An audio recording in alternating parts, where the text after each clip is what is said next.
அதுவே நம் கனவுன்னு சொல்லணும். நீங்க நாடையே ஒரு போதை கூடாரமா மாத்திட்டு தெருவுக்கு தெருவு டாஸ்மார்க்க திறந்து வச்சு கோயில்கள், வழிபாட்டு தலங்கள், பள்ளிக்கூடங்கள், கல்லூரிகள் எல்லா இடத்துலையும் கஞ்சா சாக்லேட் விக்குதா இல்லையா? பள்ளிக்கூடத்துல இல்ல.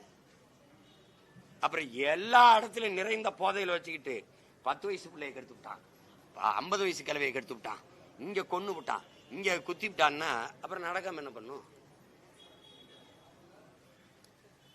ஆட்சி அப்படி இருக்குது. ஒரு ஆட்சி சரியில்லை என்றால் அந்த ஆட்சியாளனின் குற்றம் இல்லை, அந்த ஆட்சியாளனை அரியணையில் அமர்த்திய மக்களின் குற்றம் தான்.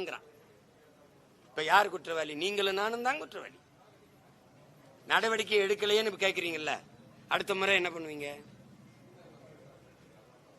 நந்த அரசு நடவடிக்கை எடுக்கல, அவருக்கே தான் ஓட்ட போடுவீங்க. இப்ப கிட்னி திருடுறாருன்றப்பல கிட்னியை மட்டுமா திருடுறான்?